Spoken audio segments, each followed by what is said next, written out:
These fools, they'll never learn.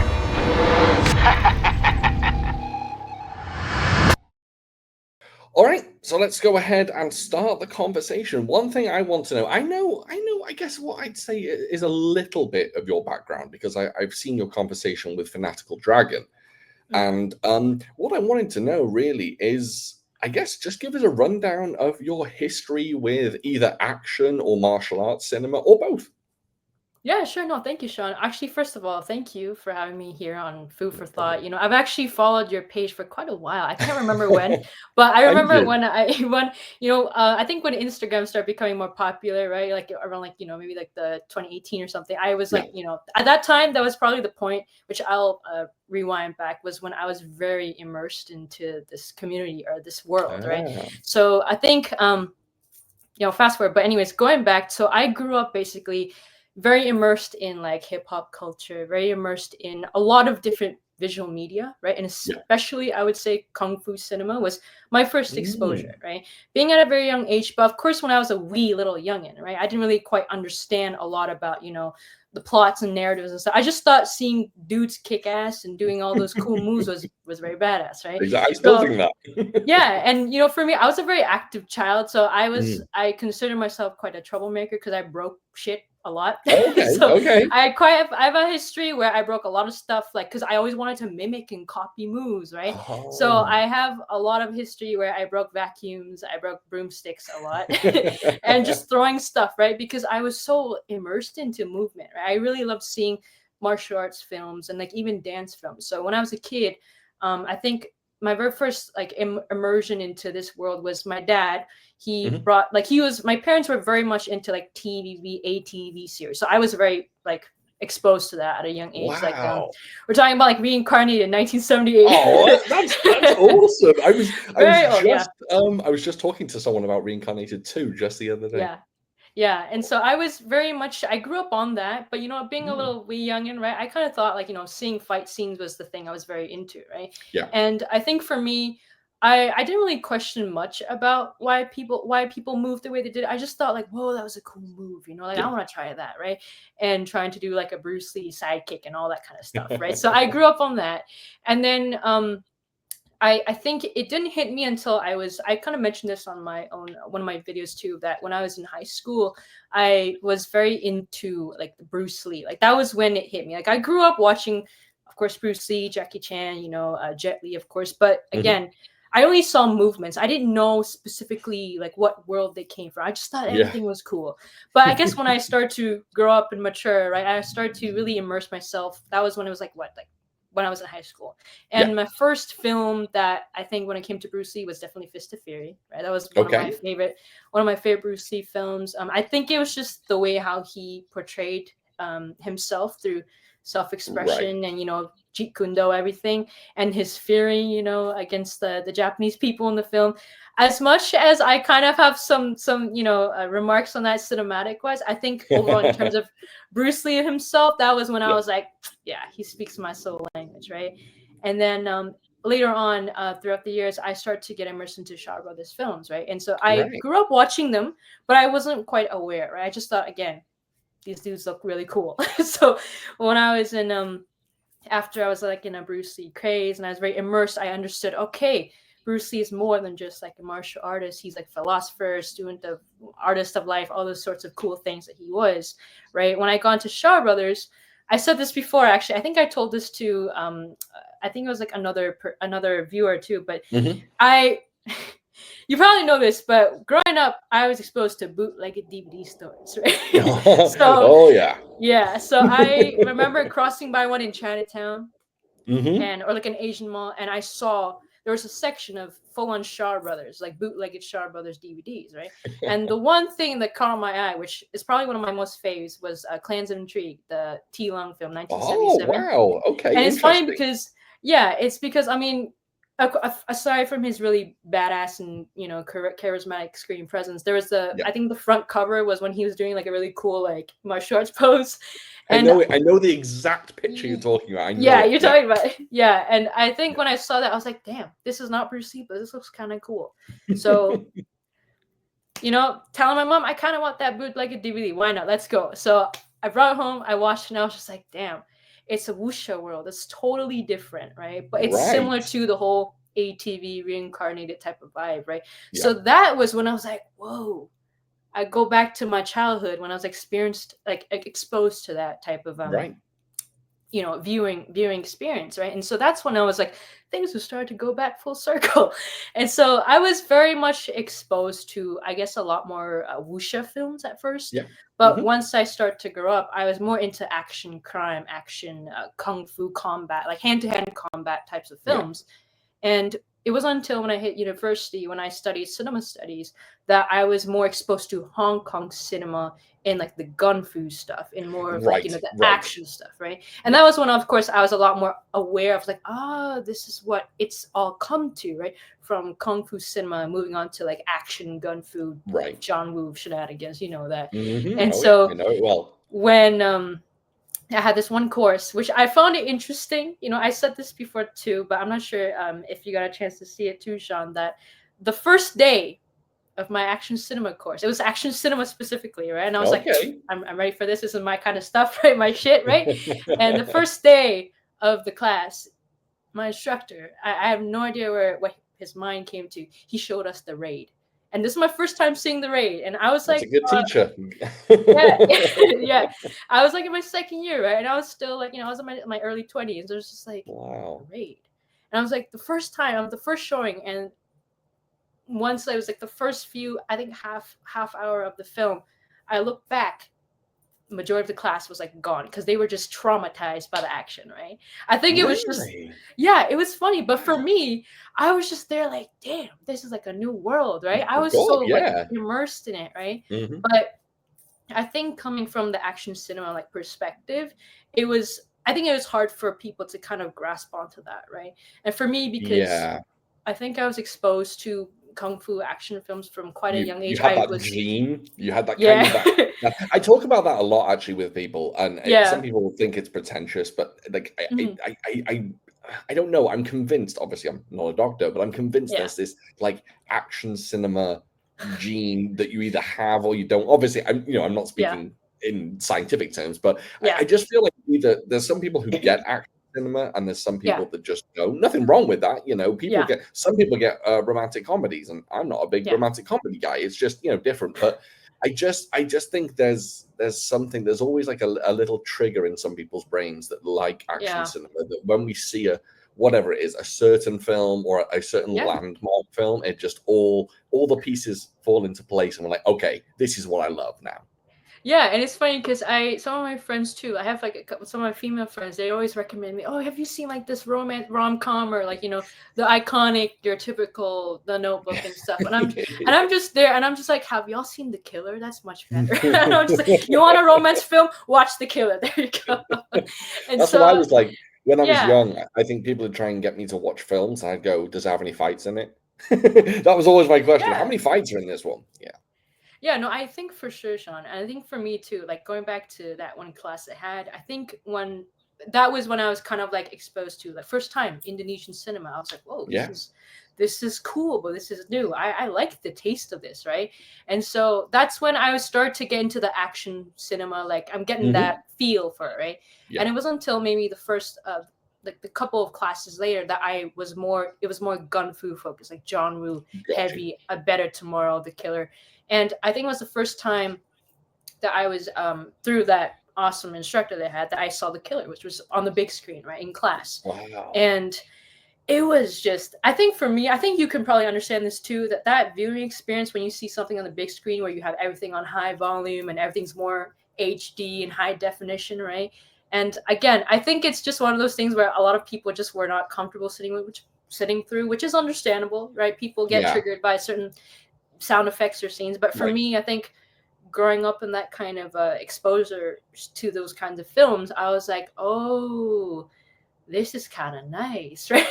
And seeing Chow Yun Fat being like a badass, all that stuff. And I think my dad actually, he kind of grew up during that time period in like the 80s in Hong Kong, right? Where he hmm. was exposed to the whole the craze of A Better Tomorrow. So he actually, and I still have it with me.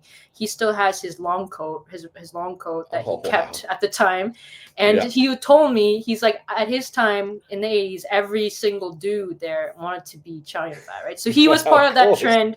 He had the shades too. He had the long coat, and I still have it with me. So yeah, he's like, every single man out there was just like, first it was like, you want to be like Bruce Lee or Jackie Chan, but now it's like Chow Yun-fat, like everybody. Perfect cosplay to do. And so it kind of reminded me a lot of like, wow, like, everything's kind of full circle, right? And I think it brings back to what you said. Some people are very easily able to grasp certain genres faster than others, and have a different, more, I guess, unique perspective on it. It's not just blood, gore, and violence, but there's a lot more to it. At least that's how I see it, right? And so it was kind of from that one university class, which, God bless, I took that, that it kind of helped me to better understand what action cinema is about. So I've always felt like action cinema is very metaphorical, in a sense of like, everything is just let the action speak for itself through storytelling. And I think that's a lot of what these films say. I mean, aside from all your B-level movies and poorly English dubbed films, but those are classics, right? I have so much respect for any kind of action film. I mean, as bad as it can be, but I think I've grown onto very much respecting and admiring the craftsmanship. So like the behind the scenes people, stunts, all the people who are like, again, so much respect for anyone who's in stunts, like the amount of effort, time, and consistency that you have to do, and to really be part of a scene, and seeing the amount of cuts that you have to do, right, is just wild. So again, that's just kind of how my journey went through, was being a small little wee youngin, being exposed to like reincarnated to, like, especially now, like, I think for me, it's definitely like Thai cinema, Indonesian action cinema, that kind of grew on to me. And a lot of that speaks kind of to my soul in a very kinetic, art of movement way. So that's how my journey kind of started. It's so interesting. Your journey is so kind of unique to you, in that I will say most people, I don't know everyone in the community, but from what I've gathered, most people kind of find, I don't know, Jackie Chan, Bruce Lee, maybe Donnie Yen or Jet Li nice and early. But the ATV stuff comes much later, because that's the hidden stuff. They're the gems that we don't find and don't see until much later on. Shout out to, do you know Rodney? Rodney Shapes? Yep, I reckon. Rodney introduced me to all the ATV and TVB stuff. I was still neck deep in films at the time, and just I was still trying to find those kind of hidden gems that I hadn't found before. But then all of a sudden, this world of TV opened up to me, and I was just like, oh my god, the action in this TV show is as good as whatever Gordon Liu's doing, or Gordon Liu might even be in the TV show. Exactly. So I think that's really, really interesting. That you had that kind of foundation, and then you had Shaw Brothers, which I think a lot of people do. A lot of people have. Yeah. We kind of find Jackie early. A lot of it, I can speak for myself. I found Jackie early, but I then made a kind of transition into Shaw Brothers shortly after. I found Gordon Liu and T. Lung, etc. But yeah, it's so interesting that you had that at such a young age, and that's an incredible foundation for action cinema in general. And I think it's so interesting that you kind of reignited that flame when you saw The Raid, for the first time, and you had it in you. You obviously enjoyed martial arts cinema, but The Raid kind of reignited that in you. I find that happens to. I think in general, The Raid kind of reignited the action landscape, just as Ong Bak did when Ong Bak came out. But I think that's a huge important film, or they're both important films. And I think so many people just got reinvigorated by The Raid. And so tell me, nowadays, when it comes to action or martial arts cinema, do you typically look at what's current these days, or are you still going back and watching the old Shaw Brothers, old Golden Harvest, etc.? Okay, so I'm gonna be 100% blunt with you, Sean. So I think for sure, I think I do like, I'm very much aware of like the current trends, for sure. Like, I mean, don't get me wrong, I love Baby Assassins. Like, that stuff is just speechless. Top tier. Yeah, top tier Japanese action cinema. But So yeah, good. no, for sure. I think for me, I'm very much aware of like the current trends, like the types of action cinema that gets thrown out there for sure. Mhm. I mean, how many times have I seen Jason's Statement on the screen, like Working Man and Beekeeper, and I'm just like, this man never stops. But it's okay.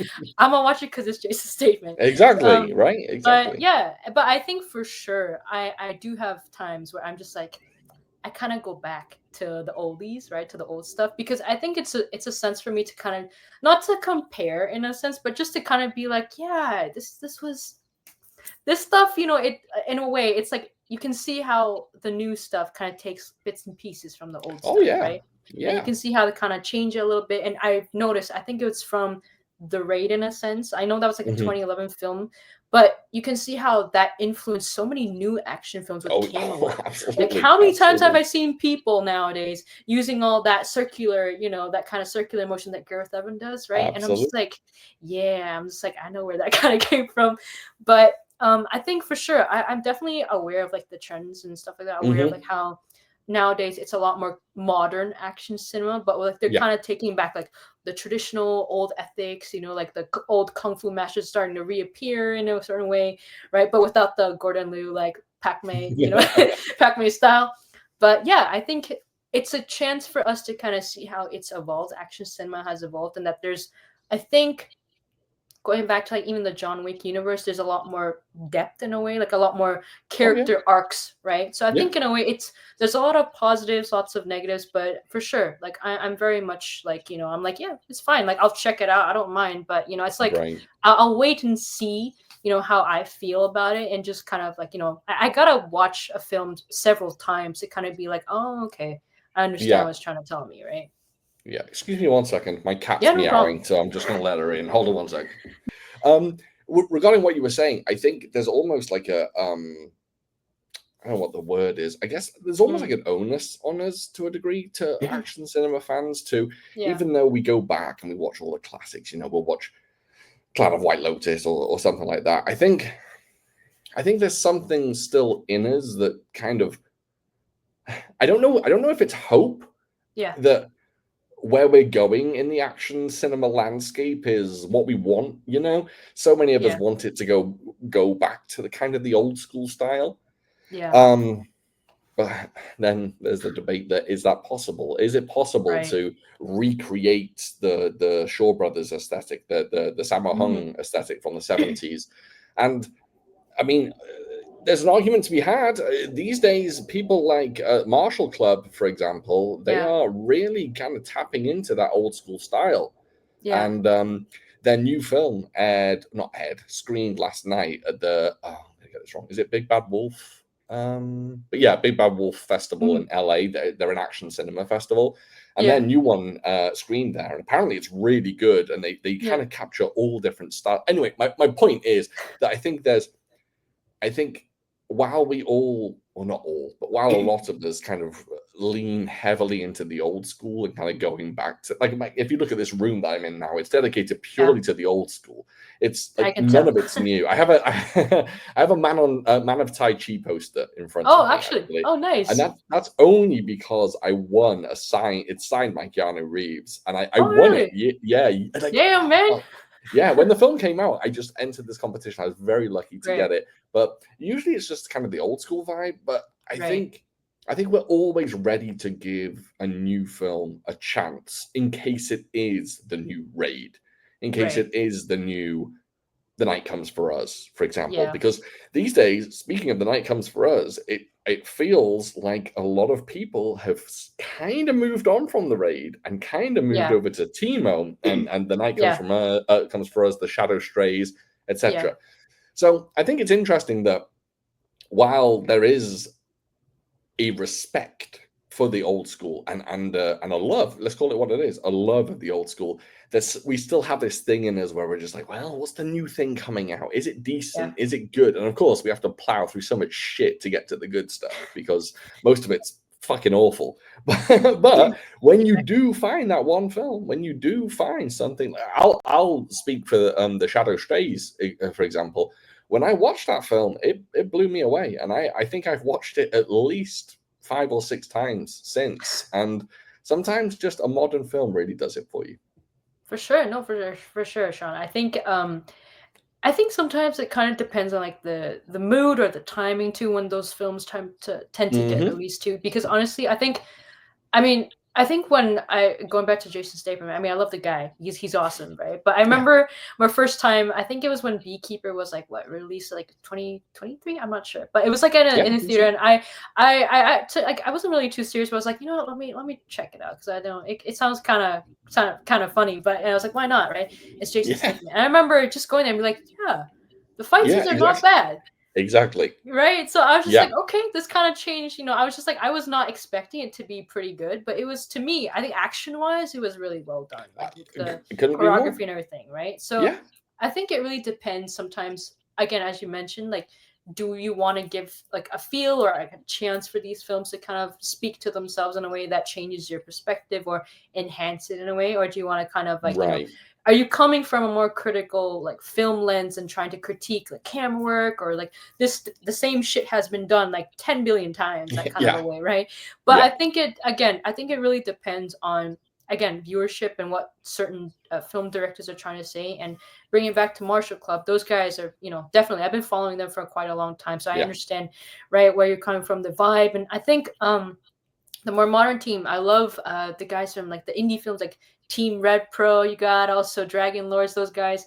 I think for me, I definitely wished and hoped to see a lot more of their work because I think for yeah, indie film groups in communities like that, they have a very unique way of really stepping out of the creative box, like in a very yeah, cool way. It's like you don't see this often with mainstream or like big budget films, right? But I think it's a really cool chance for such groups and communities, to indie groups, right, to really yeah, get a chance to show what they've got, right, in a more different way, right? And so different yeah, form of absolutely. storytelling. And I love the guys from Team Rare Pro. I think their work, and I'm pretty sure you've probably seen it, right? It's like the mix of wuxia but also like Donnie Yen special ID slash action Yeah. crime combined, right? So I think that's a really cool intertwined thing that they do, right? And of course, guys from Dragon Lords, I know they do a lot of that cool stuff too. Yeah, I honestly, I think the independent kind of whatever you want to call it, like Yeah, yeah, let's call them independent filmmakers 'cause that's what they are. But the independent culture or circuit, especially in the action cinema world, some yeah, of what they are doing is better than what anyone else is doing. These, in my opinion, yeah, my opinion. yeah, Um, for example, I am more excited about. I don't know if you've heard about this. I don't think it's Team Red Pro. It's Malay Kim. I might have been pronouncing his name wrong. It might be mm, Malay, but mm, Malay Kim, and a few others are making a kung fu or martial arts film called Ashes at the moment, and it's oh yeah, right. I know what you're talking So about. Yeah. so I am more excited for Ashes than I am for the next Donnie Yen film, for example. I'm Yeah, far more interested in Ashes. And by the way, everyone watching, if you know about Ashes, go and support it. They had a GoFundMe or a crowd sourcing page up, so go and support it. But yeah, I'm really excited about where the possibilities lie when people do independent cinema and then the door opens for them to maybe do yeah, a little bit more, although most of the time they don't quite capture their style. They're restricted a little bit. yeah, For example, you watch do you know Vlad Rimberg? yeah, I've heard of him. Yeah, Absolute legend, and has made so many like classic short films, amazing yeah, short films. And then uh yeah, I don't think he's been really hired to just go balls to the wall and just go, hey, just yeah, on this big film, just do what you do. I think that they're kind of limited, but it's yeah, exciting to see where they're going. For example, Art School Dropouts, another yeah, independent film group, they just worked with Michael J. White on a feature yeah, film. So you never know where these connections are going to be made and where the next Marshall Club's a perfect example. yeah. They were doing all these amazing short films. Next minute, they're on everything, everywhere, all at once. Jesus, that's a hard Yeah, I know. title. Probably should have thought on it. I think also, I'm not, correct me if I'm wrong, Sean, but I think Mhm. was it Brian Lay, right? Brian Demon. I think he was in the Furious too with Joe Taslim. I He think that's one is. of the So I was like, there you go. I was so stoked. I was so happy when I got the Absolutely. news, right? And I was just like, damn, you see how far they've gone, right? It's like you're watching like a kid grow up in a sense. Exactly. And of course, you brought up the Furious. I think that's the big film we're Yeah, all looking forward to this year. yeah, From what I've gathered from everyone, especially I only heard the other day. I didn't know mhm, this, but Kenji Tanigaki, who's directing the film, he's actually he's reducing the wire work in the film, and it's more yeah, grounded stuff. That mhm, excites me a lot because while I love something like Twilight of the Warriors, Walled In, and don't get me wrong, I yeah, love that film, fantastic film, yeah. but it was very exaggerated and very Right, right. well, let's call it what it is, over Stylized, the right? top. Yeah, exactly. It's stylized, perfect. And then to hear that Kenji is doing a film that is grounded and just really focuses on, I imagine, pure choreography, and then of course the Yes, talent that he's got on board. I don't know. yes, I can't help but think that one's going to be very, very, very exciting. And sadly, I yeah. won't be at TIFF this year, so I won't get to see Yeah. it. Yeah, no, for sure. I think when you mentioned too, I'm kind of on the same wavelength as you, Sean, because I think for me, again, growing up with the Shaw Brothers stuff, you see a lot of wire work, right? Some of the wire work, Yeah. people, arms and legs flying over the place, Mhm. characters Yeah. flying across the place. But I've always found myself very much interested and intrigued by like martial arts films that are very groundwork, floor work type of Yes. choreography, like especially Baby Assassins, right? A lot of the martial arts choreography is very floor work, like it's kind of like Yeah. breakdancing, right? But it's kind of like a sense of like a chance for people to work with the camera in a different angle, right? Which I think Yeah. is very nice because I think we're so used to seeing like long shots and long takes, right? Now it's like, here, let me show you a close up of how this punch goes through this dude's face or something. But it's like Yeah. a cool way to see like the special effects too, right? And how I think nowadays it's like an emphasis on certain characters' facial expressions too, right? Because I think Yes. sometimes action cinema doesn't get viewed a lot for the narrative, for more of the deeper aspects of the acting itself. So it's like Absolutely. nowadays we got to show how certain characters are actually reacting to the action, right? Which is crazy, really, because the language of movement should technically speak for itself. But I Yeah, guess audiences, dare I say, are getting, yeah, I won't say dumber, but audiences are getting more, they want to be spoon fed a little bit more, I think, yeah, these yeah, days.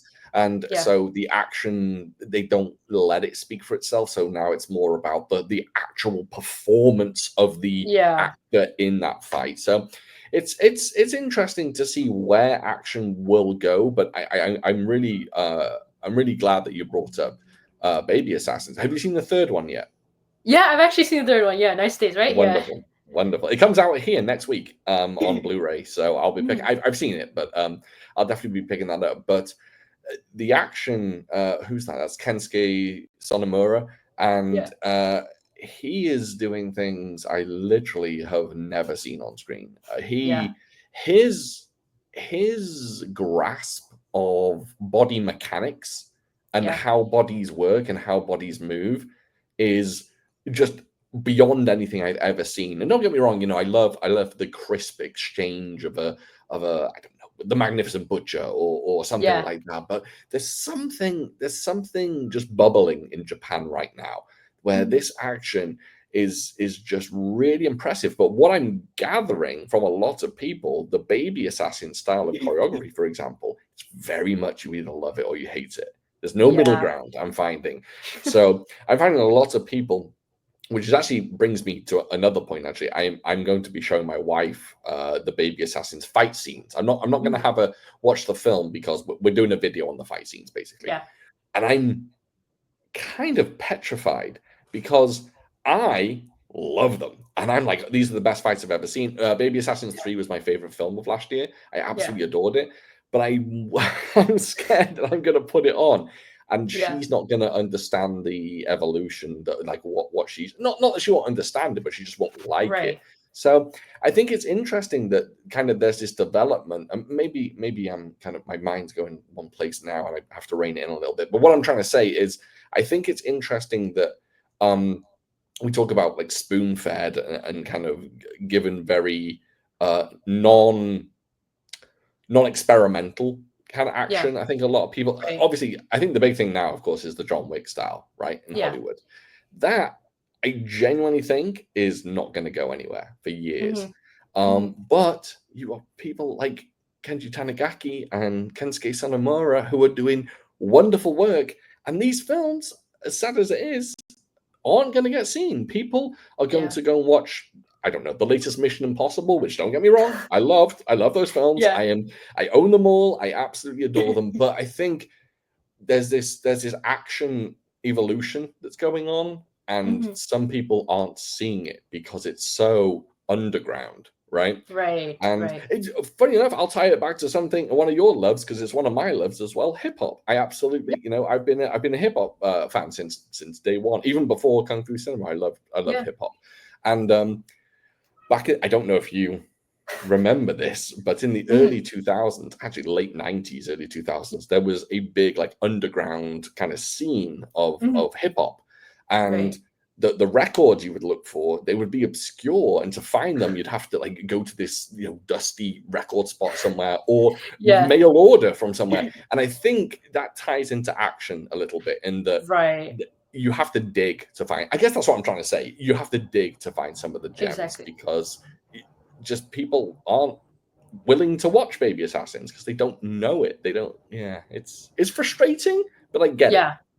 Yeah, no, tell me about that time. Like, I think it was just like back when, when I first watched The Killer, and I think I was trying to go to those niche like used bookstores and stuff like that, like DVD stores, where I really was just wanting the Criterion version of it. It took me, I think, 2 years to finally get my hands on both the Criterion Hardboiled and The Killer. And the day I found it, I was just like, man, like it was worth it, And I think exactly. it's one of those things where you have to kind of dive into like the hidden gems, like niche stores or just niche areas where you can find people who know what you're talking about, and people who kind of vibe what they're just like, yeah, I know. Like, I think when I remember taking it to the front counter, and the guy who was, the cashier, he's just like, you know this stuff? And I was just like, tell me about it. Come on. You don't see, like, do you remember that scene where Tequila flew down the stairs, like, in the tea shop? And he's just like, it was like we had a lot of great banter. It's kind of like you have to go in certain niche areas or certain areas to actually dig for this type of stuff, right? And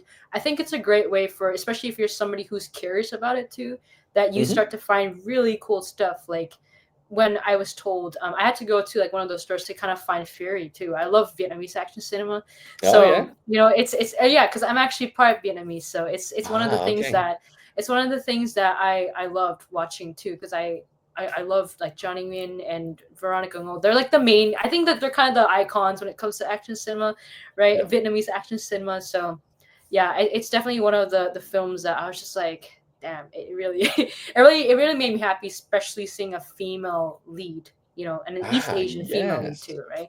Yes, I was gonna actually ask you about that. How do you feel about the kind of landscape of more women getting into action cinema? For you as a woman, not to talk about this too much, but for you as a woman, do you find that kind of positively refreshing, or do you not really focus on that much? I think, well, that's a good question, Sean. I really appreciate you bringing that up. I think for me, from my perspective as a woman, or even like a female lens, right?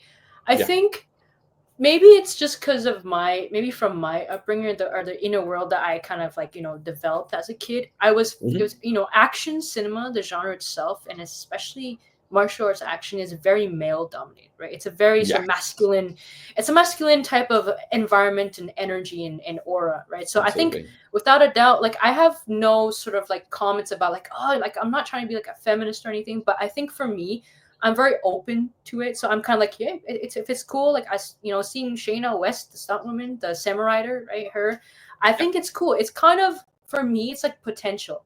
I think it's a great way to see, women embrace the screen and kick ass. Like, that's great, but I don't really have any remarks saying like, oh, it's a bad thing, or, oh, they shouldn't be. Because in a way, I think it really gives a different chance, narratively speaking, or action cinema wise, right, to kind of show the point of view of action through a woman's, perspective, or through her standpoint. What is her capabilities when it comes to doing stunts or fight scenes, right? What's her I guess the inner workings in her mind when she's in a situation where there's three guys trying to attack her and all that kind of stuff. Because I think Right.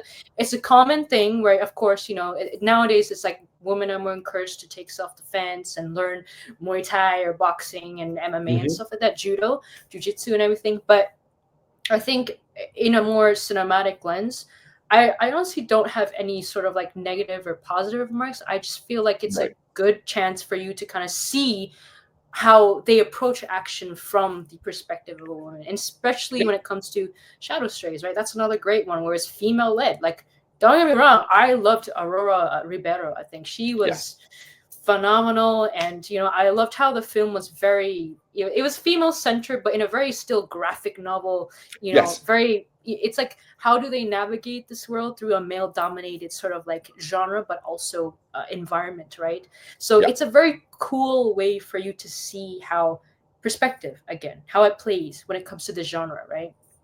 Yeah, I think it's I think you've nailed it there. I don't think there should be a kind of an uproar that Yeah, kind of I think for a while we got women in martial arts cinema. We got Cynthia yeah, Rothrock and Cynthia Khan yeah. and Michelle Yeoh, etc. And Right. then I think in the kind of late 90s and early Hmm. 2000s, women kind of disappeared from action a little bit. Yeah, a Like little bit. really, I mean, the spotlight, the action spotlight, let's say. Yeah, Women have always been in films, but I think these days it's nice to see the action genre being a little bit more balanced, because yeah. I think the problem I find is that uh, it is a very masculine genre, if we want to call it Hmm. that, and I think sometimes, I think oftentimes masculine goes hand in hand with kind of like dumb jock. You know what I mean? Yeah, Kind of this yeah, this kind of idiot personality type. And I think yeah. it's And nice to now see these kind of more women actually not only starring in these films, but absolutely shining in these yeah, films. And it's great to see that fight choreographers, for example, or action directors are now shooting, designing, choreographing women in action in a way that is fresh and yeah. new. I'll tell you what I watched. I watched Ballerina, Oh yeah, yeah, and I watched it. I've seen it. I went to the theater to see it, but the theater got flooded, so I missed the last 20 minutes. But I have watched it since.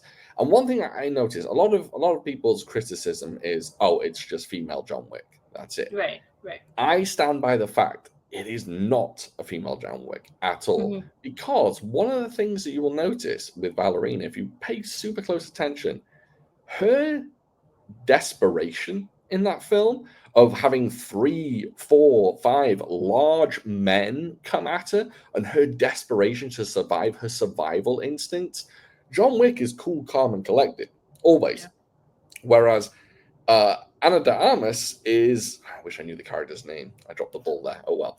Anna de Armas in it is like this like almost like feral animal at times, like just yeah, try. And I love the fact that they designed it that way. And yeah, I think more people they did it in Atomic Blonde as well. yeah, It was very depth, like it was rough. It was desperate. She was getting Charlize was getting beaten, and yeah, they play to it. They don't make these women, unstop like similar with they did the same with John Wick, to be honest. They didn't yeah. make it unstoppable, Right. and I think that's important. I think it's important to design the action to cater to your style, Yeah. whether it's a I don't know, whatever, woman, man, uh, whatever whatever cultural background. I think it Mm. has to tie into who they are, and I love seeing that Right. these days. I love seeing the landscape for women is certainly and people like Shayna West, for example, they Yeah. are getting their own film. I actually watched her recent film. Jade, Um, I think, right? Jade. yes, that's it. Yes, Yeah. I watched it quite a while ago, actually, a few months ago. And while I admit I didn't love the film, Hmm. she was superb in it. She was Yeah. fantastic. She had this air of just badassery about her, and every single time she was in an action sequence, it looked great. It was just kind of the other people in it that were Yeah. Yeah. No, I totally understand, Sean. I think you definitely put a great perspective into that because I think it's really in a way it shows like the potential, from a woman's perspective, of Yeah, course, like can you imagine yourself being in the same shoes as them? I think it's different body mechanics, right? The capabilities, yeah, the amount of strength that you have, right? I think it's a great opportunity for films like that to kind of show I really love the rawness and the sort of grittiness of it, like you don't really see. I don't think in reality you would expect somebody to kind of come out of a fight not having bled or getting any wounds, right? right, right, It's that's exactly. where the raid comes in, right? And I think Yeah, it's one of those things where it's like life is not stylized, life is not as dramatic as you want it to be, right? It's yeah, kind of one of those gritty realities where it's like, well, if you're a woman and you're facing that situation, you bet she's gonna start kicking ass if she can, right? exactly, exactly. So it's one of the things that I think is important where films like this, I think they're trying to deliver the essence of, having a woman show her potential. Like what can she Mhm. do when she's faced upon such obstacles, physically, emotionally even, and mentally too, right? Because it's traumatizing in a sense, right? And I think Absolutely.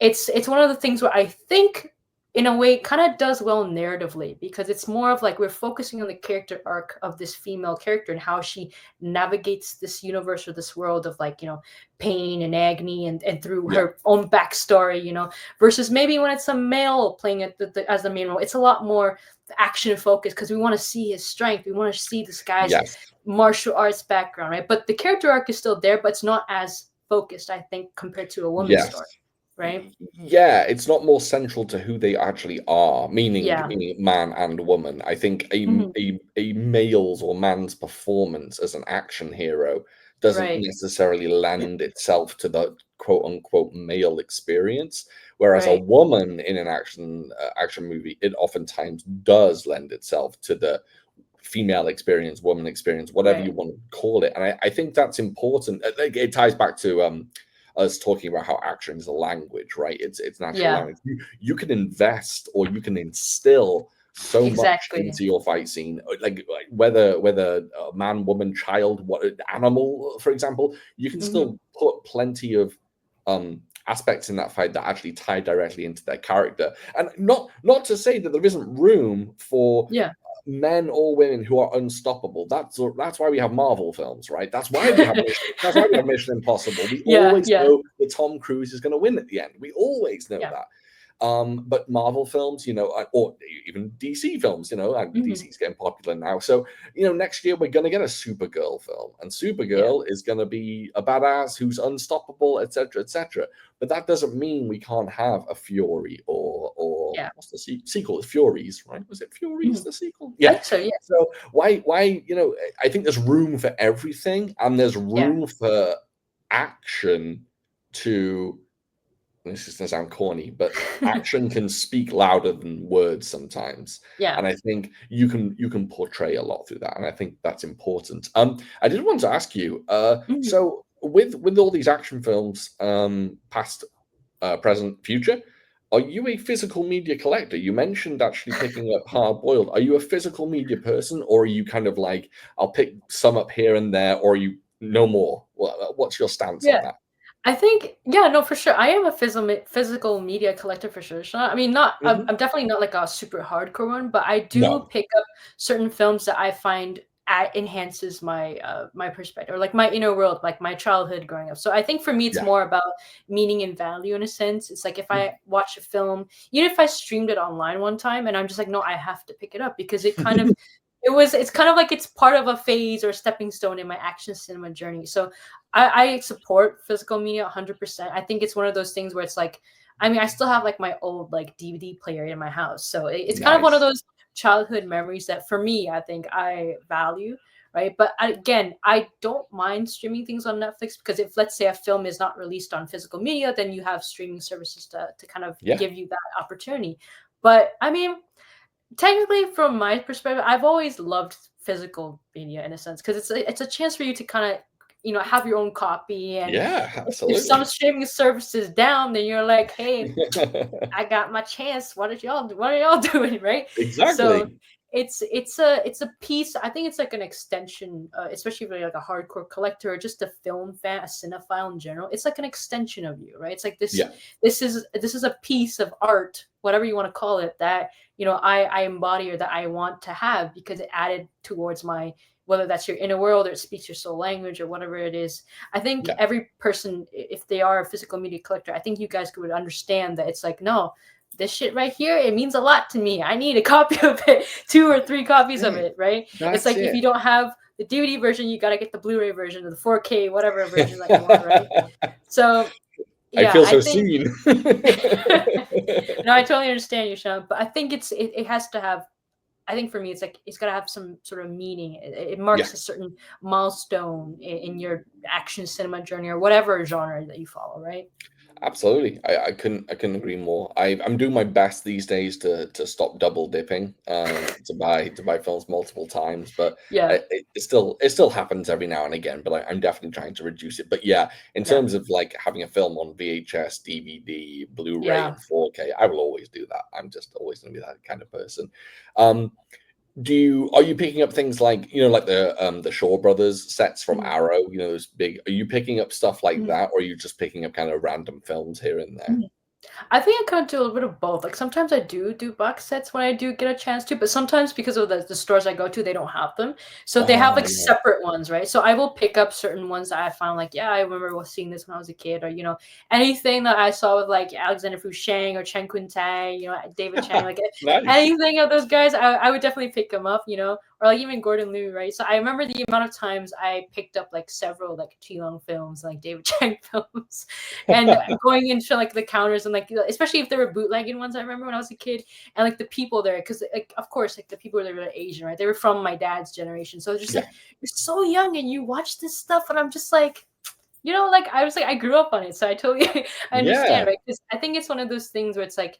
I think people like back then, right? It's like it's considered as old school or classic, right? But for me, I tend to nowadays I try to see them as timeless, right? Because it's like an evolution.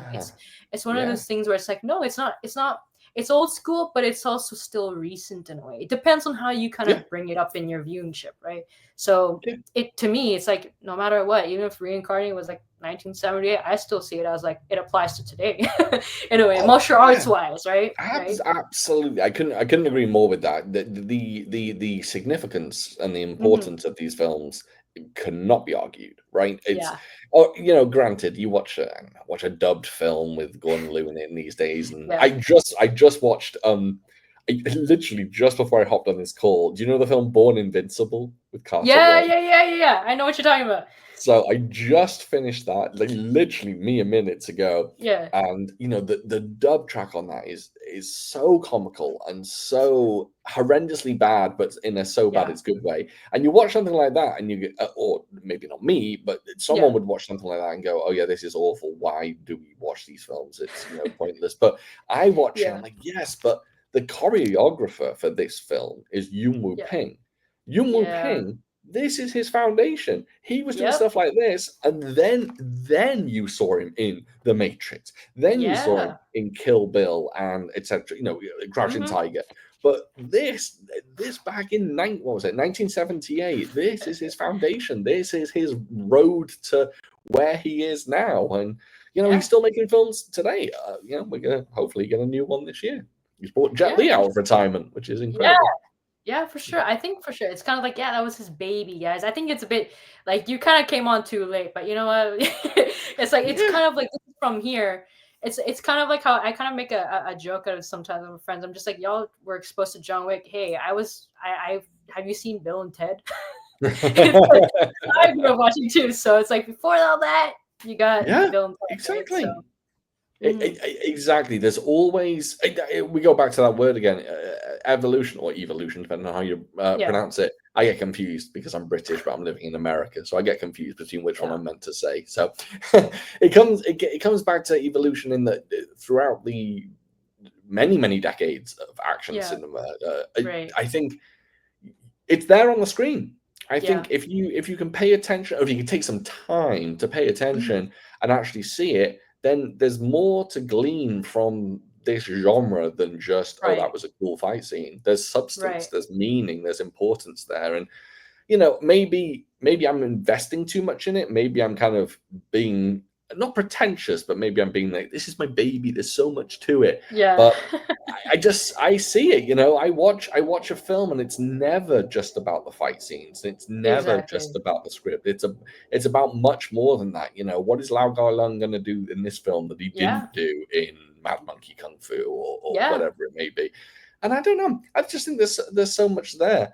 And yeah, it lends meaning to the genre. Would you say I have to ask this actually because I Yeah, for ask sure. all my guests this. So who's your favorites? Give us a few of your favorites from across the years, whether it's Tony Jaa, whether it's T Long. Okay. Who you can give me a top 3, top 5, top Sure. 10, whatever you want. Okay. Top 100. Oh damn, man. Oh, okay. I know this is your iconic question.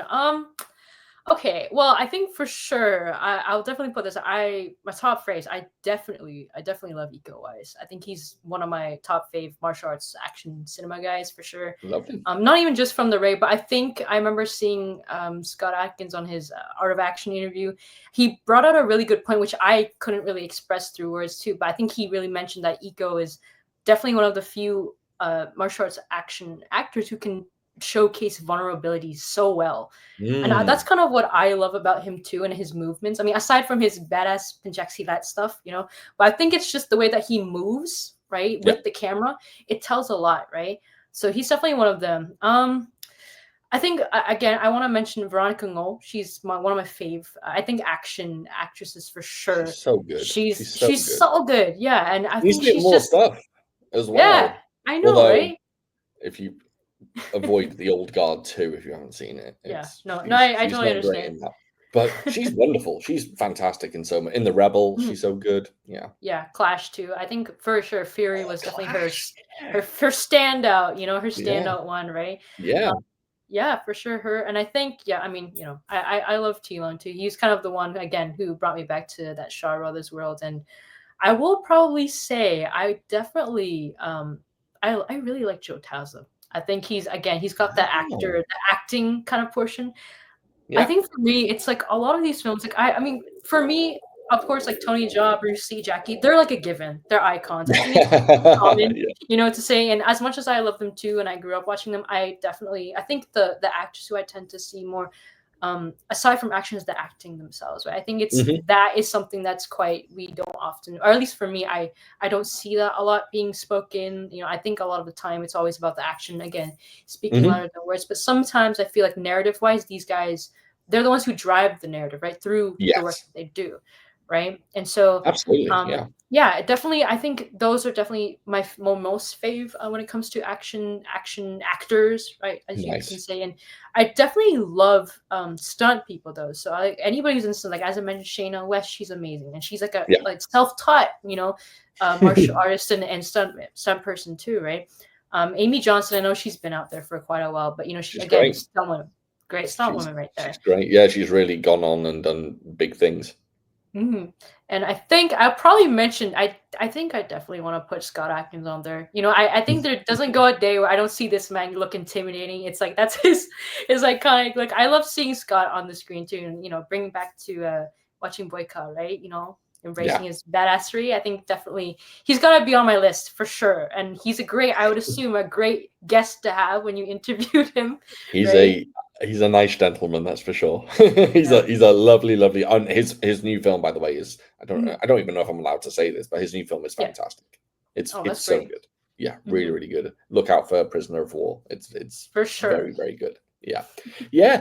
Also, Iko has a new film coming out this year, and it is a Chinese. I don't know if it's a Chinese co-production or whether it's just a Chinese production. And he's teaming up with. I don't know if you know this guy. Some people don't know him.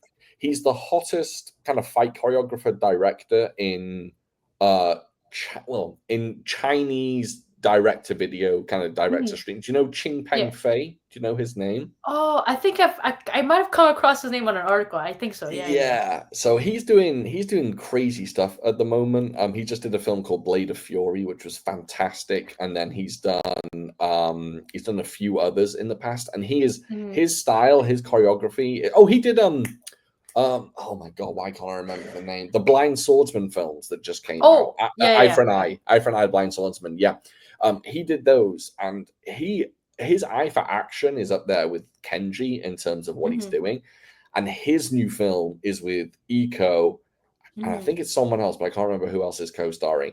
And it's like it's a plane hijack film. Oh, okay. But apparently there's no trailer for it yet, sadly. But apparently, like a lot of people are talking that it's going to be something special.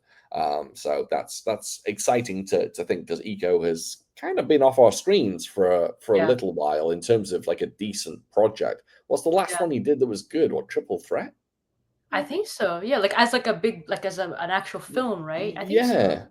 God, it's Yeah. been so long. I know it's been ages. Oh. Yeah, I guess he's popped up here and there, right? In Hollywood, Expendables 4, Yeah.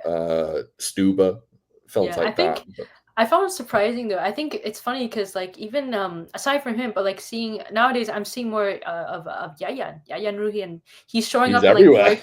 Boy Kills World, and I know he popped up at in Shadow Strays too, and I'm saying it makes me happy because I'm just like Mad Dog again. You know, it just brings me back to that, and I think I'm not sure if Chechep is also there too, but I think he's kind of again, you know, here and there, but Yayan for sure. I know he shows up a lot.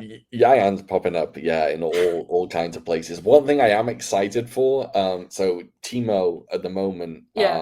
is he's saying that everyone should go and watch Shadow Strays because he really wants to make the Shadow Yeah. Strays 2.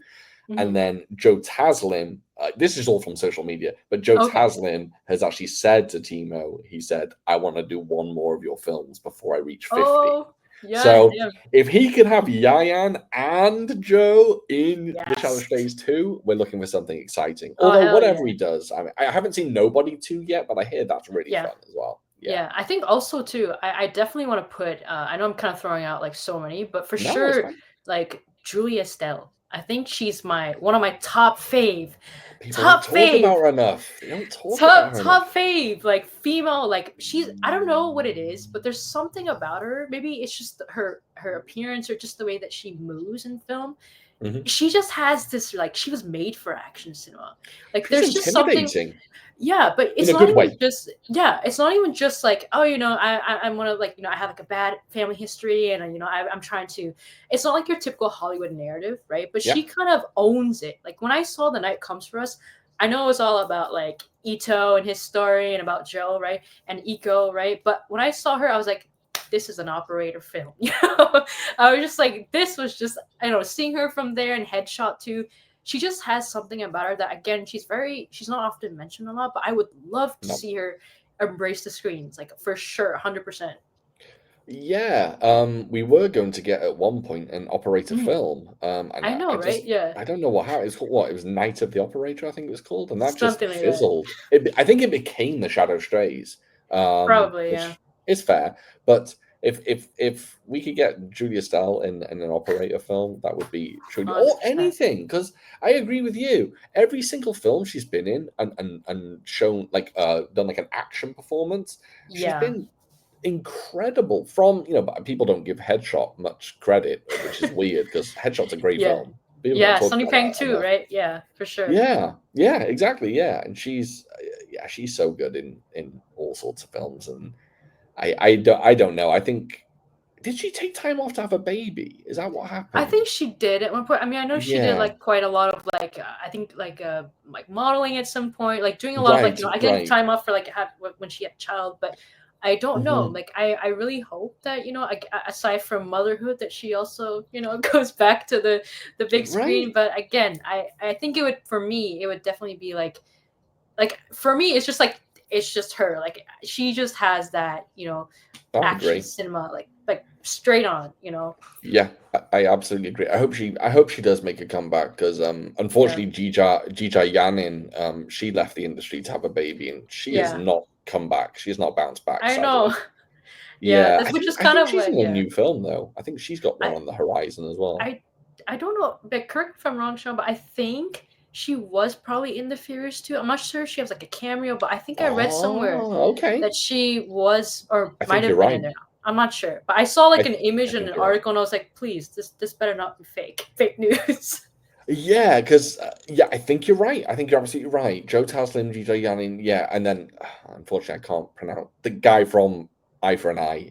I always get Yeah, his name wrong, but he's yeah. incredible as well. So Mhm. those who are watching, by the way, may know him as the younger boy in Jet Li's My Father Is a Hero. He's all Yeah, grown up and he's absolutely kicking ass at the moment. So yeah. yeah, it's exciting to see what may come of this year and onwards. I think Mhm. 2025 so far has been a pretty decent year for action, I think. Mhm. Um, but yeah, I think with more kind of ears to the ground in regards to action, I think more people are coming not necessarily back to action, but people's ears are perking up about action now. And I blame that on really mostly John Wick. I think Probably, yeah, I think yeah. people know, they got really into John Wick, and then there's this whole thing where wherever Chad Stahelski goes now, we will follow, and of course he's doing Highlander, who Mhm. I'm very interested to see how they modernize sword fighting for the big Mm, screen, because right. that has the potential to be incredible. Yeah, I Um, think yeah. I think you also too you mentioned too, Sean, because I think when you mentioned like it's from the John Wick series, I think it also kind of goes full circle for this is a mouthful. Everything, everywhere, all at once.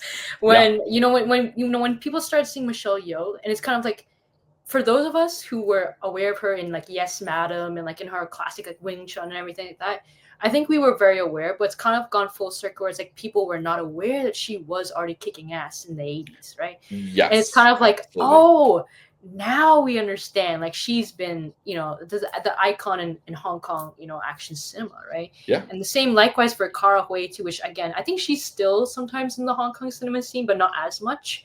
But She's definitely vanished a little bit from there, but she little pops up bit. here and there. You're right, though. She Yeah. was in Yeah. Dragon with Donnie Yen. She was amazing in that. Right.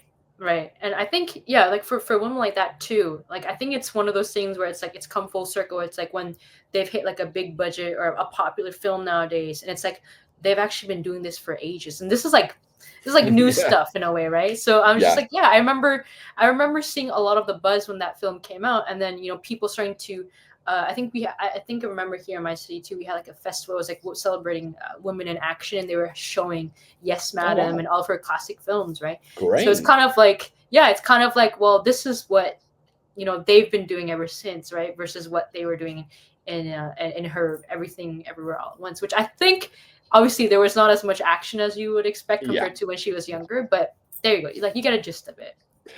Of course, I think to piggyback on that a little bit. I think a lot of people saw Michelle Yeoh in Everywhere All at Once, and they went, "Oh, look, it's the woman from Crouching Tiger," and they didn't go further Yeah. back. It's kind of like, Yes. "Oh, she's popped up again." And if only you just went back a few years from Crouching Tiger, even like you mentioned it, Wing Chun. That was what 94. Crouching Tiger was Mm-hmm. either 99 or 2000, I think, 2000. Yeah. and it's only a few years back, and I posted a clip of Wing Chun on Twitter or X, whatever we call it these days, Yeah. just the other day, and so many people were commenting, going, "What is this? Where is this from?" Yeah. It's like, see, if you dig a little bit, if you just go into these Yeah. people's filmographies a little bit, the Yeah. gems come. You find them, and it's just.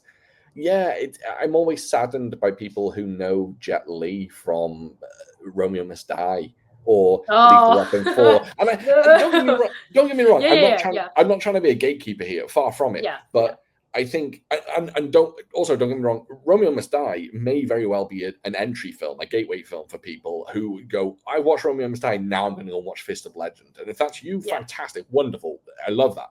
But some people are just like, oh yeah, Jet Li, I know him from The One, and they kind of don't go anywhere from that. They just stay with Jet Li in The The One. one. It's like there's Yeah. so much more to explore. But yeah, I guess Yeah. that's the way it goes with everything, really. There's so much to explore in every genre, and whether it's music, movies, TV, or whatever. Mhm. And some people just, I don't know if they choose to limit themselves. I think they just do naturally limit themselves, and I Mhm. think that's the problem. And then so you like for me, obviously, I post a lot of fight scenes online, but the amount of people that come out and say, what is this? This is amazing. Well, what year is it from? It's like, yeah, it's from Yeah. 76.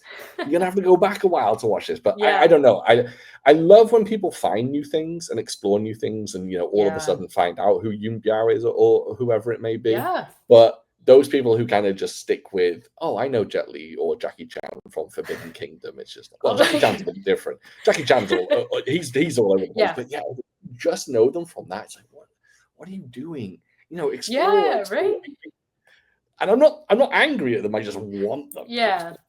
No, for sure. Like I tell you about, like, especially when I love Forbidden Kingdom, but I think So do I. that Very cool. conversation, right? I mean, that's the chance where you saw the two legends kind of be in the same film, right? And an Exactly. English speaking film too. And I think for me, it's kind of like I remember one of my friends saying that too and saying, "Oh, have you seen Cradle to Grave?" And I'm just like, "Have y'all seen Shaolin Temple or Kids from Shaolin?" Like it's like pull that up for you. You can see what I'm talking about, that kind of stuff, Yeah. right? But yeah, I think it really comes full circle, and I think again, it gives you. I always have so much appreciation for people who start to share music or films or arts. Like, have you seen this? Because for me, like, I have not seen every single, like, martial arts film out there, but I've Right. definitely seen a lot of the classic ones, but maybe not the ones from like the 2000s because, I have a thing for things that are a bit more old school, right? But Yeah, same here. I think Same here. it gives you a chance to kind of, understand and see like, oh, this is the evolution of, either that's their acting or like their martial arts style or just, overall character development, right? The essence, Absolutely. how they kind of grow upon them, right? And so, yeah, like tell me about how many times like people are just like, oh, have you seen, Jackie and like, I don't know, the spy next door? And I'm like, wait, what? I was like, where do you come from? But I'm just like, no judgment here. But I'm just like, yeah, you should pull up Drunken Master or Snake on the Eagle Shadow because that's where you get the real That's it. deal. That's it. And as long as we don't judge, I think that's the Yeah. important thing. As long as we aren't pretentious about it and we aren't like, oh, you're an idiot. You like this film and not the film I like. I think it's Yeah. cool. If someone comes to me and tells me Rush Hour is their favorite Jackie Chan film, I'm not gonna like shit on them. I'm not gonna attack them Yeah. at all. But I might go, hey, if you like that, you may like whatever. Yeah. I'm not gonna say if you like Rush Hour, you'll like fucking The Young Master or something. But at least I can find something like Yeah. Police Story that they might like. And I think it's important to still. I don't know. This is me speaking because this is kind of what I do. I think it's very Right. important to spread the wealth when it comes to Yeah. martial arts and action cinema. I think we need to let these people see these clips and see these whatever, Yeah. whether it's a clip, whether it's a trailer, whether it's a poster. It doesn't matter. Yeah. You just mentioned Shaolin Temple and Kids from Shaolin. It's our responsibility to let people see that, to find wherever you find a fight scene and put it on. I'm talking from my perspective here, but if I Food for find a fight thought. scene, Yeah. exactly, I put it up there because I'm just like, I'm not doing it. Well, I am doing it for me. I'm doing it because I love the fight, but it's just like, hey, look, this might be something you haven't seen. This might be Right. something that you're interested in. And I'm so sad that I can't remember the year. It was a good few years back. I would probably say 5 or 6 years. I think it was Justin Lin, the director of, he won the Fast and Furious, but I don't know which one. Oh, yeah. He announced a Shaolin Temple remake. He was do a Jet Li Shaolin Temple remake in Hollywood, and it never came through. It never followed through. But I was just like, imagine how many people could have gone back to the original. Yes. Oh, it's a remake of this film, and found something, unearthed some treasure that they would be like, wait, hold on a second, this is Jet Li. What's going on?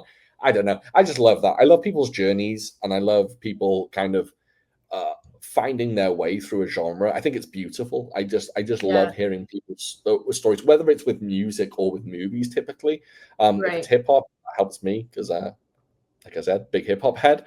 But yeah, movie. I'm always interested to hear people's journeys because there's so many different ones. You can. It's just always interesting to hear where some people may limit themselves or some people may just open up themselves to anything. I remember when I first got into kung fu films, my brother gave me Drunken Master, and I watched that, and I was just like, okay, this is what I love. What am I going to do? I'm going to go and find a kung fu film I can buy.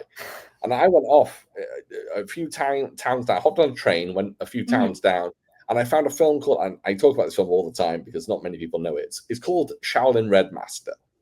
Oh, And okay. you heard of that one? I've heard of that one, yeah. Okay, it's Chi Kwan Chun in it. Yeah, Chi Kwan Chun. And it's awful. I won't say it's awful. It's not great. It certainly wasn't as good as Drunken Master. But the thing is, I could have watched Shaolin Red Master and gone, my journey ends here. I didn't like this. It wasn't great. There's too many of these films that aren't good. I'm just gonna drop the genre here. But no, it kept my passion alive because I was just like, well, this one isn't good. What other ones can I find that are good? Right. And some Right. people stop. Some people limit themselves and go, well, I can't get this film, or this film wasn't good, so I'm just going to stop here. Right. And I just think that's such a shame, especially with martial arts cinema, because it's such a bottomless well of just delight. Yeah, I think for sure it's such a niche. It's funny because when you think of it, it's a very niche genre, but it Very. incorporates a lot like crime thriller and action and romance Yeah. sometimes. Well, maybe not so much romance, but if you want to talk like John Woo and romance, yeah, why not? Why But not? for sure, I think like it came to like even my attention too. Like I had a huge like I'm still forever like a huge fan of John Woo's films. Right? Don't get me wrong, Mhm. I love The Killer. That's probably my most favorite and Hardboiled too. But it wasn't kind of through if it wasn't through the genre of kung fu, I would have never probably knew about like Johnny Toe. Like, you know, I love Johnny Toe Right. films. Like Right. tell So me do I. about Yeah. like yeah, like especially when I first time I saw The Mission, I was like this is what I'm talking about. Like I was just like Absolutely. a new sort of immersion of viewership when it comes to gangster films. And oh man, I love the Young and Dangerous series, right? And so all that kind of stuff. It's like they're all intertwined because I think when it Yes. comes to martial arts film and like kung fu films are like the foundation, but I think when it comes to the philosophy or like the narrative arcs of it, right? Like the Yeah. moral ethics and brotherhood, that spreads into like the gangster films when it comes to Yes. brotherhood, loyalty, and all that stuff. And even Absolutely. same with Japanese cinema, right? Like samurai codes and all that kind of stuff. They're very intertwined from kung fu films and how they Right. spread to other sort of like branches of that, right? Couldn't agree more. I Mhm. always tell people my first Wong Kar-wai film was The Grand Master. That Oh, was my first Wong Kar-wai film, really? and Whoa. yeah, isn't that crazy? So I saw The Grand Master and I absolutely fell in love with it. And then everyone Yeah. else was saying, "Wait, you haven't seen Chungking Express?" And I was like, "I don't know what Chungking Express is." And Yeah. they said, "Right, you have to watch it." And I admit, the first time I watched Chungking Express, I was just like, "I don't really get this film. I'm not sure I like it." Yeah. Yeah. Now I've grown to absolutely love it, and Wong Kar-wai is one of my favorite directors. I absolutely love the guy. Mhm. But like you said, if it wasn't for that one kung fu film, that Ip Man film, Yeah. with the Grand Master, I wouldn't even known who Wong Kar-wai was, and I would never have seen Yes. Happy Together, As Tears Go By, etc. But yeah, I came really really late to Johnny Toe, awfully late to Johnny Toe. I think Yeah. I only started watching Johnny Toe films about 3 years ago. Oh, okay. All right. Yeah, I saw oh, I'm gonna get this wrong. No, I'm not gonna get it right. It's Drug War. I saw Drug War Sure. on Hiya, I think. I think it was on the Hiya Yeah. Yeah. streaming service. Yeah. And I watched Drug War and I was just like, wait, this guy's got something. So I researched him, and then literally only last week I just bought Throwdown. So Oh, I have seriously. yeah, I haven't seen it yet. Wow. I've gotta watch Throwdown. So Yeah. I've got a few Johnny Toes to watch. I've still got Sparrow to watch. I just picked up Sparrow, Oh. and I haven't seen that before either. Yeah, it's So actually funny because I actually went to this was like I think 2 years ago. I was at like one of those. It's like a film kind of festival where it's like people can kind of vibe and you get to see different movies and meet certain great. people. I remember I went there and I met I think I met like a woman there, and she was a translator for when Johnny Two came to TIFF Oh, actually, yeah, and yeah, yeah. she was our translator. I remember talking to her. I was like, oh yeah, I didn't know you also like Hong Kong cinema. So we had like a lot of banter. And the funny thing she told me was when she was translating for Johnny there, she's like, it's so interesting because he's coming from Hong Kong cinema. His background is like, very into the triad films and gangster films. And she told me one thing that I don't think I'll ever forget was she's like, translating for him was so intimidating because he actually felt like he was a Thailo. Like he actually was like a triad guy. Like he was some like dragon head. So it was like, oh, now I kind of understand why, where he's coming from, right? So I think Yeah, it's interesting how you see certain film directors, the genre or like the kind of vibe that they kind of exudes onto them in real life too, exactly. right? It's like Yeah, if this is your yeah, niche, you kind yeah. of have that, right? So I find that Wong really Kar-wai cool. is the same. Wong Yeah, Kar-wai, he makes the coolest films and he looks like the coolest man on earth. If any man yeah, would ever get me to smoke a cigarette, it'd be Wong Kar-wai.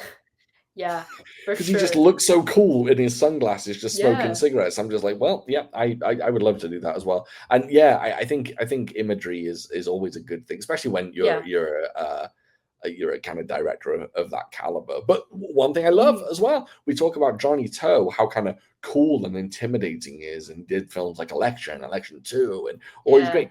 But people forget he also directed The Heroic Trio, which is a bonkers film. And I love that.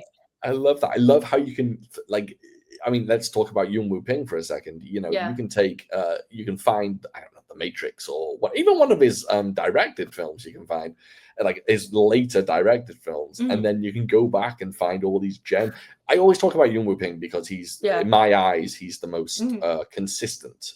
He was big in the 70s, 80s, 90s, 2000s, and he's still going in 2010s and 20s. So I always just talk about him as someone who, like, people kind of, they know him for these few select films and being kind of teaming up with Quentin Tarantino. But the truth of the matter is, if you just go a little bit back, you'll find stuff like, he didn't direct it, but Fist of Legend, and I mean, he choreographed Once Upon a Time in China, which is, you know, people need to see Once Upon a Time in China. It's my favorite Jet Li film. That's why. Oh yeah, for sure, hands down. I mean, tell me how many times I'm so used to hearing the theme song pop up every single now. I think it's one of those things. I mean, sometimes I'm just like, man, this should be like a national anthem or some shit, you know? Yeah. Oh yeah. I remember downloading it from Napster back in the day when I was a young'un, and I downloaded the Wong Fei Hung theme tune. That's what I typed in. I was just like, Wong Fei Hung theme tune. It popped up about 20 different versions of it. Damn, yeah. I think it's fun. Yeah, for sure. I think also, not to mention too, Corey Yuen too. I mean, rest in peace, Corey. But honestly, I know he's like not one of the main, like, you have Johnny To, Yuen Woo-ping, but he's definitely one of my all-time favorite action directors, hands down. Yeah, Corey Yuen, the man, he's just multi-talented. Like, something about, I don't know, there's just something very cool that it's something very refreshing that I like to see from his work. I mean, I know he's done like So Close and Feng Sayok and everything like that, but I think it's just the language that he speaks is very like a mixture of, like, you know, groundwork, but also like a little bit of wire work sometimes, but it's very cartoony almost. He comical. He has too, a tendency to go like very comical and very sometimes very cartoon. Feng Sayok films are ridiculous. They are straight ridiculous, but I love them. I love them. Yes. Yeah, absolutely. But on that note as well, you watch something like Feng Sayok and you're like, oh, he's goofy. But then you watch something like, you know, Righting Wrongs, and you're like, oh shit, no, this I know knows what he's doing. Exactly, right? So I think it's one of the things where I find when it comes to especially directing action films, I think a lot of the foundation is either this person has experience in stunts, they were a stuntman or stuntwoman, or they've kind of done some background work, like they've been like a PA to some director, or like they have that. So I think that really helps them to tell the story better versus somebody who, I think, I don't know, if they don't have much of that exposure, then it's a little bit hard to tell the story. Like, if you were to give like a script to like a director who obviously is in a different genre, then you probably expect it to be a little bit different, like a different viewing approach. Yeah, absolutely. You can see that sometimes when people, you can, for example, you can even see it with Forbidden Kingdom. You know, you can see that a Westerner wrote that film, and a Westerner directed that film, and it's just like, well, let's call them what they are. An American wrote that film, an American actually directed it, and you can tell that you take that story and then you compare it to some of the Hong Kong or Chinese films. It's like, oh, they're very different. You're not quite hitting it. And I agree. I think a lot of American or Western directors in general, they struggle with kind of the traditional kung fu movie. Although these days they are getting better, even with movies like Shang-Chi. Whether you like Shang-Chi or not, it's still, at the end of the day, fundamentally a kung fu film. You know, it fucks it all up with the giant dragon at the end, but that's fine. But yeah, it's at its heart, it's a kung fu film, and no matter what people say, like, oh, it's bullshit, it's a fucking Marvel film. It is, but it's also a kung fu film, and the reason why it's a kung fu film is because you had Brad Allen and Brad Allen's crew in that team. You had some of the best on it, and the director, you know, he knows his stuff. He brought in the right people, and then you got a modern day kung fu film. But yes, in the wrong hands. Like on the flip side of that, to make that kind of more potent in a way, Corey Yuen, he directed Dead or Alive, which is a it's a video game film that Mhm. he made very Hong Kongy, if that's a word. I don't. It makes sense to me. For want Yeah. of a better term, Hong Kong-ish. Like, he made it very Hong Kong. He made it very. He put in the wire work. He put in kind of the Mhm. Corey Yuen kind of vibe, and Yeah. it's so interesting that a Hong Kong director can take something kind of comic booky or whatever you want to call it, Yeah. and he or she can make it kind of Hong Kong cinema like, and then a Yes. Western director can't take something Hong Kong and make it American because it doesn't work. It Yeah, actually. doesn't flow. But if you have the right people on your team, if you have, I'm excited to see what they do with the new Spider-Man film because it's the Yeah. director of Shang-Chi, and he's probably going to get a bunch of good action people Mhm. on it. So Right. I don't know. I'm all for it. If we can get more Marvel films like Hong Kong films, I'm all for it. I think, yeah, sometimes I'm just like, maybe, it'd be nice. Maybe just like, I mean, obviously, I think it depends on the person, but I'd be like, maybe y'all should invite Sammo Hung to join in. Maybe he'll give you a few tips and pointers. It'd be cool. But you know what? Isn't that crazy? Yeah, or even Liu Ping, right? Sammo Hung was meant to choreograph Star Wars Episode 1. Oh, actually, Mm-hmm. yeah. Yeah, George Wow. Lucas went to Sammo Hung, and I think Sammo Hung turned him down. I think he said that Uh, either whether it was time constraints or whether he was just not up for the task. yeah. But at some point, George Lucas said, "Hey, I want Sammo Hung." So Yeah, for sure. what could have been, what could have been. But Yes. I think you're right. If you get the right people on your team and kind of if we can get more people in studios, like Mhm. for example, I watched it's not, I keep bringing up superhero properties, but I watched the first episode of Peacemaker, the TV series with John Oh, Cena. Peacemaker. Yeah. Yeah. I've seen that. Yeah. I watched the first episode of season 2 last night, and there was a phenomenal fight scene in it. Mhm. A really good fight scene, and it's a woman fighting about 6 biker dudes, and Yeah. she struggles and she gets battered and she gets beaten, but she keeps on coming, and it's a genuinely emotional, character driven, brutal, well choreographed, well made fight scene. And just the Mhm. fact that we can get more of those in modern films excites me. The fact that there are more people leaning towards kind of an action lens and Yeah. allowing people that have action talent to actually Right. direct these smaller fight scenes or larger fight scenes.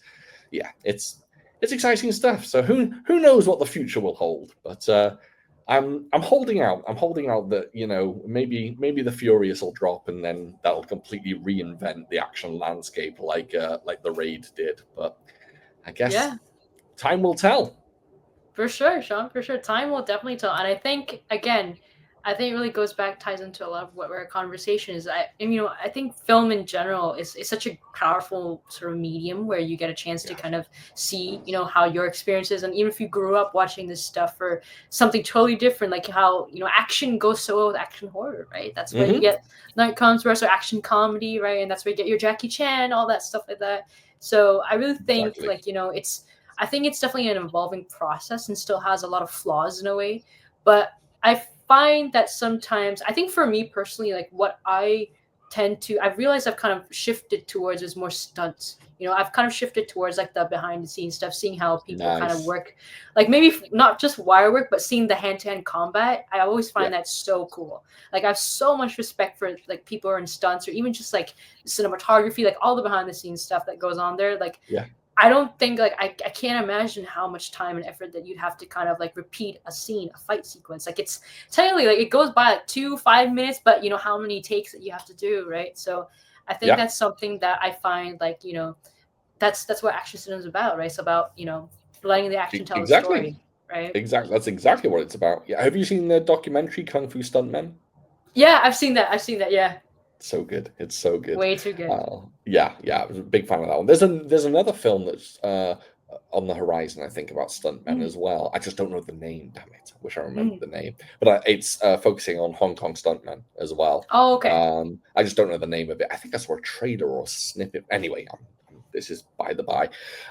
Anyway, yes, we have. I'm keeping you a little bit longer than I said I would, so we can go ahead and wrap this up. One thing I do want to say, however, I would love to have you on again. because I think we found our stride towards the end there, and I would love to have you on again so we can hop into a few more topics. But this has been amazing for me. I always, for the people watching, I always set up these conversations, and sometimes they're with people that, you know, I might not know very well.